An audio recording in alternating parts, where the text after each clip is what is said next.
Silence is never just silence. When someone withdraws into no contact, it may seem like emptiness, but beneath the quiet lies a storm of hidden expectations, fears, and longings. What avoidants do not say often reveals far more than what they ever admit aloud. The paradox of distance is one of the most complex and hidden truths within the avoidant personality. On the surface, an avoidant creates a wall, a barrier meant to protect themselves from the vulnerabilities of intimacy and the unpredictable currents of emotional closeness. They step back, withdraw, and appear indifferent, giving the impression that they neither need nor want the presence of the other.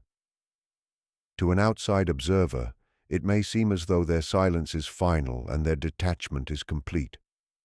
Yet beneath this outer layer lies a contradiction that confuses both the avoidant and those connected to them. In the very act of seeking distance, they carry within themselves an unspoken longing for reassurance, for a quiet sign that they are still remembered, still valued, and still significant, even in their absence. This paradox defines much of their inner struggle and is the invisible thread that ties their silence to their need for affirmation. For the avoidant, closeness is not simply warmth, it is danger. It awakens fears of being engulfed, of losing autonomy, of surrendering control to emotions they cannot manage. Therefore, their instinct is to retreat, to create space where they can breathe and maintain a sense of independence. Yet in the very silence they construct, there lingers a shadow of doubt. If they pull too far away, will the connection dissolve? If they remain unseen for too long, will they be forgotten? These questions are rarely voiced aloud, but they haunt the inner world of the avoidant, revealing the tension between the desire for freedom and the fear of abandonment. It is this duality that often surprises those who love them, because what appears to be rejection is not always a desire for separation, but a plea for distance without desertion. This paradox is deeply rooted in the psychology of attachment. An avoidant may have learned, often in childhood, that closeness was dangerous or unreliable. They may have experienced intimacy as a place of inconsistency, where love could not be trusted to remain stable. In response, they developed strategies of withdrawal, convincing themselves that they needed no one and that self-reliance was the only safe path.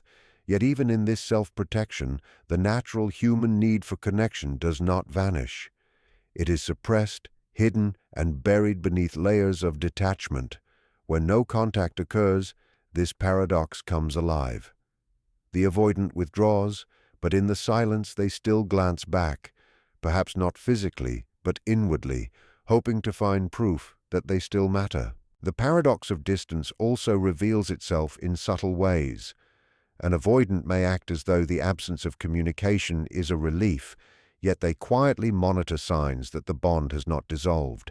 They may not reach out, but they notice if the other has. They may not confess longing, but they feel it as a quiet ache. They may not ask for reassurance, but they expect it nonetheless, as though the unspoken rule of their withdrawal is that the other will not interpret it as abandonment. This is why their behavior often feels so contradictory. They say in actions, if not in words, "Leave me alone," while secretly hoping the response is, "I am still here for you." In this paradox lies the silent expectation that surprises those around them. It seems irrational that someone who seeks distance would also crave reassurance, yet this contradiction is not irrational, it is human. It is the psyche's way of balancing the need for safety with the longing for connection. The avoidant does not consciously plot this dynamic, rather it emerges naturally from the conflict within them. Distance is their shield, but connection remains their hidden desire. This dual pull defines their secret expectations during no contact, making the paradox of distance both their defense and their longing. The hidden expectation of pursuit lies at the heart of what makes avoidant behavior so difficult to understand. On the surface, the avoidant creates a boundary that appears absolute. They withdraw, they become silent, They send signals that communication is not welcome. They may even act indifferent, as if the connection itself has little meaning to them. But beneath this exterior is a quieter truth, one that often remains unacknowledged even by the avoidant themselves.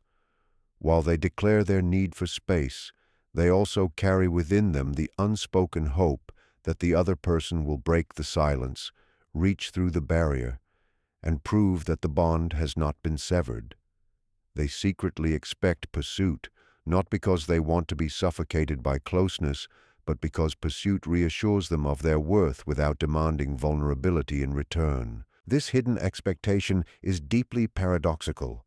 The avoidant may say they want distance, but if that distance is respected too fully, it can begin to feel like abandonment. They are not comfortable asking for reassurance directly, because that would expose them to the possibility of rejection, yet they still long for it. Pursuit becomes the silent proof they crave. If the other person continues to reach out despite the withdrawal, it confirms that the connection matters and that their value remains intact. This dynamic explains why no contact can be so unsettling for avoidants. Outwardly, they may welcome it, but inwardly, they wonder if anyone will care enough to break the silence. The roots of this expectation are often tied to early experiences. Many avoidants grew up learning that love was inconsistent, conditional, or overwhelming.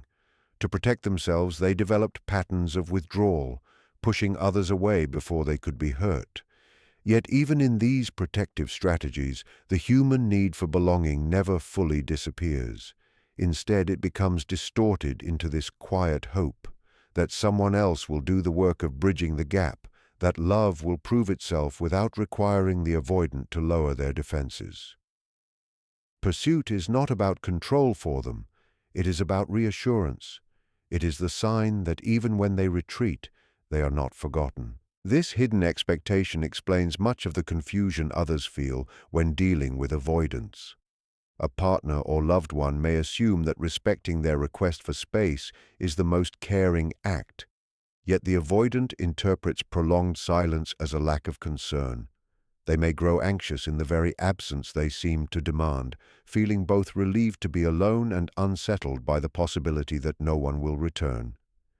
It is a test they rarely acknowledge but often enact, waiting to see if the other will cross the distance without being asked. The pursuit they secretly hope for also allows them to maintain emotional safety. If the other person initiates contact, the avoidant does not have to risk vulnerability or exposure. They can remain behind their wall while still receiving proof that they matter.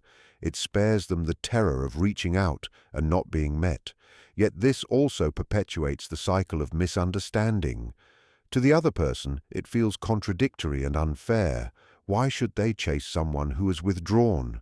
Why should they offer reassurance to someone who refuses to express their need openly?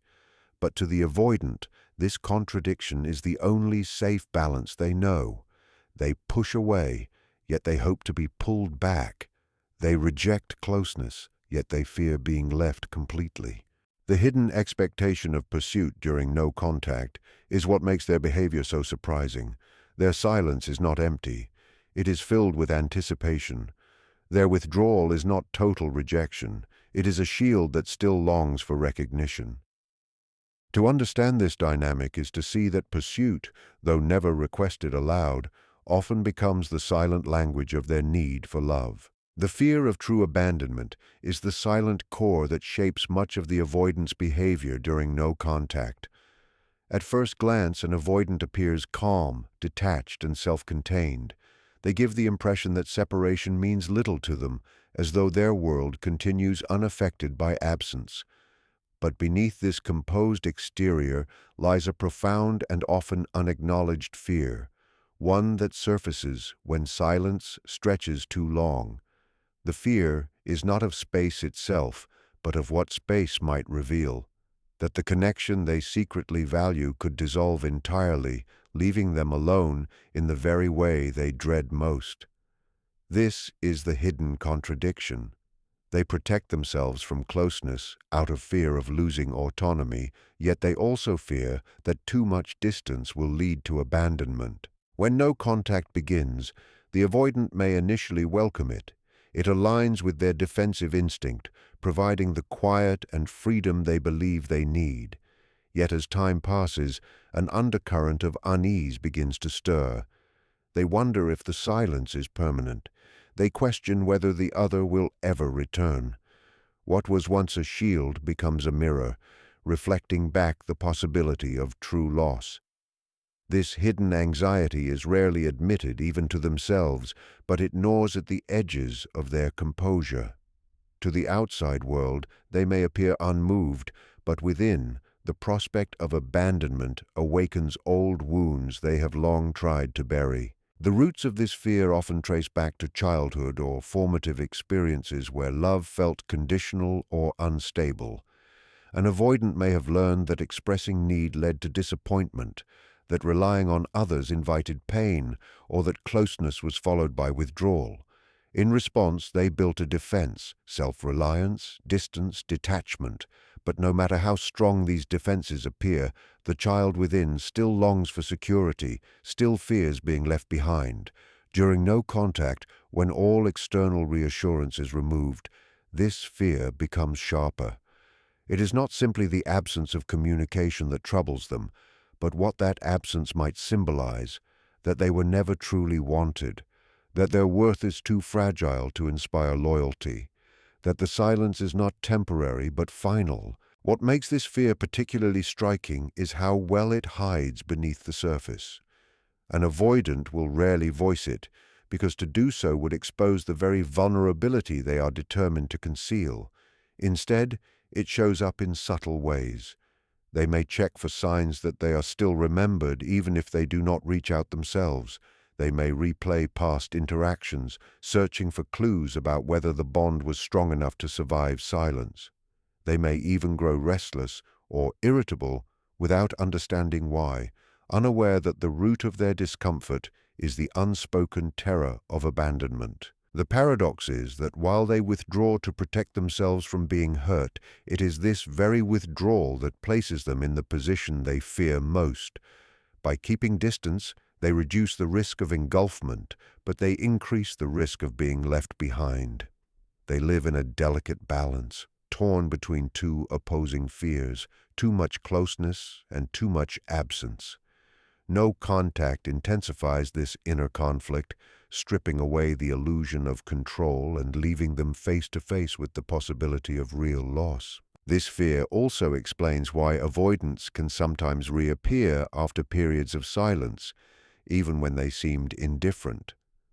The distance may have protected them at first, but once the threat of true abandonment begins to feel real, their hidden need for connection rises to the surface. They may not express it directly, but their actions betray it. A small gesture, a subtle attempt to re-establish presence, a quiet return that reveals they feared being forgotten after all. The fear of true abandonment is the silent force guiding these contradictions, the unspoken truth that lingers beneath their mask of detachment during no contact. The test of endurance is one of the most revealing aspects of what avoidants secretly expect during no contact. To the outside observer, their silence may appear like disinterest, as if they have moved on or severed the bond entirely. But what often goes unseen is the way they unconsciously treat the period of no contact as a kind of trial, a quiet stage on which loyalty, patience, and devotion are measured without words. In this test, they do not ask directly for reassurance, nor do they admit their longing, but they watch, wait, and observe whether the connection can withstand absence. It is not a deliberate game or manipulation, but a reflection of their inner conflict, the need to know who will stay present even in their withdrawal, who will hold on without needing constant proof, and who mirrors the strength they cannot express openly. Avoidants rarely feel safe enough to put their needs into words. Vulnerability exposes them to rejection, and the possibility of being denied is unbearable. Instead, they cloak their longing in distance, relying on silence to reveal what words cannot. During no contact, they silently ask questions they never speak aloud. Will you still care when I am gone? Will you wait without reassurance? Will you find me worth the discomfort of uncertainty? To them, the endurance of the other becomes a symbol of love's resilience, a proof that goes deeper than spoken promises. The paradox lies in the fact that while they pull away to protect themselves, they secretly use this very distance as a measure of the bond's strength. This test is not only about the other person, but also about themselves.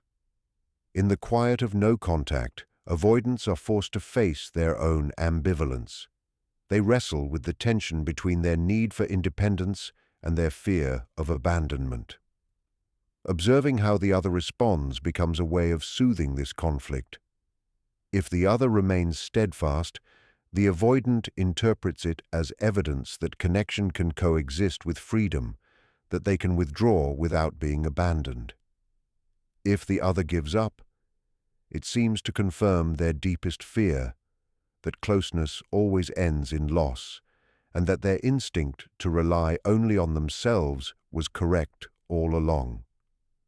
In this way, no contact becomes both a test and a mirror, reflecting back the avoidant's deepest insecurities and longings. What makes this endurance so complex is that the rules of the test are rarely clear. The avoidant does not announce it, nor do they consciously set timelines or conditions. The test operates in the unconscious, rooted in old patterns of attachment and survival. To the other person, it may feel confusing, unfair, or even manipulative, yet from the avoidant's perspective, it is the only safe way to discern whether they are truly valued. Words are too fragile, direct requests too dangerous, so they turn to silence as the medium of truth. The one who endures without answers is, in their eyes, the one who proves the depth of care. This dynamic often surprises those who love avoidance because it contradicts their outward behavior. How can someone who withdraws so completely still long for proof of loyalty? How can they appear indifferent while secretly waiting for endurance to reveal devotion? The answer lies in the fractured way they experience intimacy. For them, love is never free of fear. It is always entangled with doubt. They need distance to feel safe, but they need proof to feel secure. The test of endurance becomes the bridge between these two needs, the way they seek reassurance without surrendering vulnerability. The irony is that the very silence they use as a test can also drive others away, creating the outcome they most fear.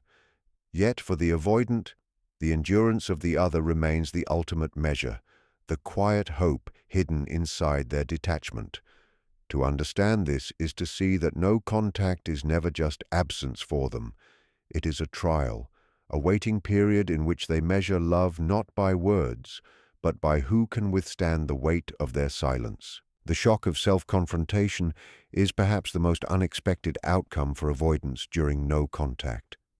They may enter into the silence with a sense of control, believing that distance will protect them from emotional overwhelm, from demands they cannot meet, and from the vulnerability that closeness brings.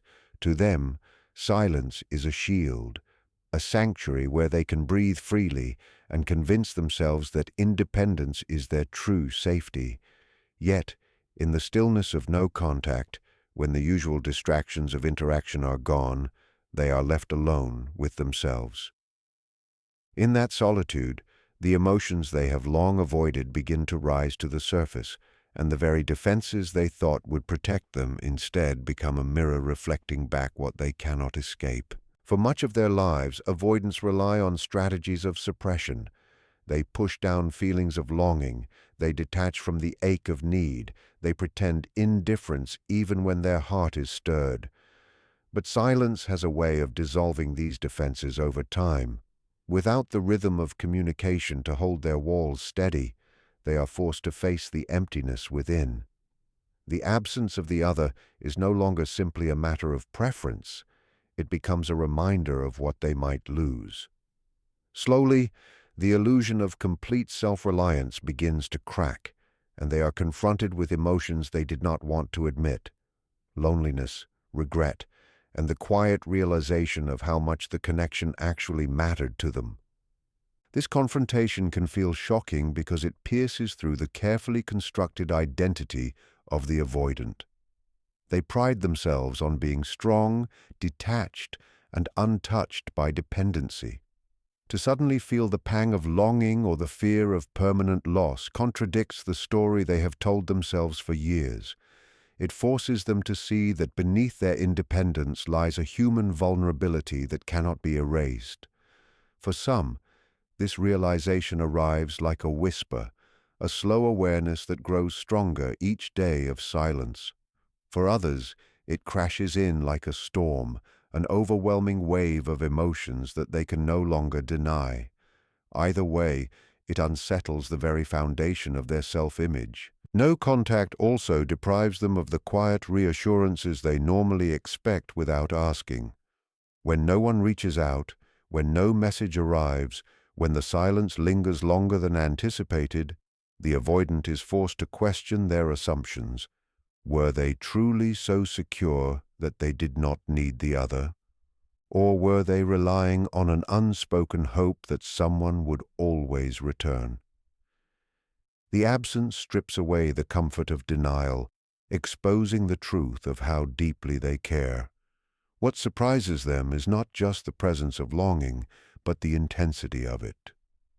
They realize that the bond they minimized carries far more weight than they admitted, and that silence does not erase attachment, but magnifies it. This shock of self-confrontation can be both painful and transformative. On one hand, it unsettles the avoidant, leaving them vulnerable and disoriented. On the other hand, it opens a doorway to deeper awareness. By facing what they once denied, they gain the opportunity to recognize the patterns that govern their relationships and the defenses that keep them trapped. They may resist this realization, trying to bury it again beneath rationalizations, but the memory of it lingers. Once they have glimpsed their own vulnerability, they cannot entirely return to the illusion of indifference. What makes this confrontation so powerful is that it does not come from another's words or actions. It arises from within. The silence of no contact strips away the noise, leaving the avoidant alone with their true feelings. It is in that quiet space that they encounter themselves most honestly, and it is in that encounter that they discover what they had long denied, that their longing for connection is as deep as their fear of it. This moment of self-confrontation surprises them more than it surprises anyone else, for it reveals that the heart they tried to silence has always been speaking, waiting to be heard. When we look closely at what avoidants secretly expect during no contact, a deeper truth emerges, one that transcends mere patterns of behavior and touches the very core of the human struggle with intimacy. The paradox of distance reveals that withdrawal is not rejection, but a conflicted way of seeking reassurance. The hidden expectation of pursuit shows us that even in silence, they long to be wanted without having to risk vulnerability. The fear of true abandonment exposes the fragile heart that hides beneath detachment, proving that independence does not erase the ache for belonging. The test of endurance reveals how silence becomes a measure of loyalty, an unspoken trial where love is asked to prove itself without words, and the shock of self-confrontation shows that in solitude, avoidants cannot escape themselves. They are forced to face the very emotions they sought to bury. Together, these truths remind us that avoidance is not the absence of love, but the fear of losing it.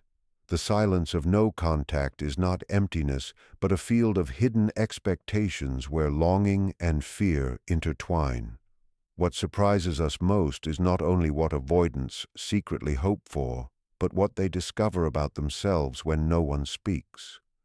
Beneath their detachment lies the same human need for connection that binds us all, and it is in that recognition that both they and we begin to understand the deeper nature of love, distance, and the silent dialogues of the heart.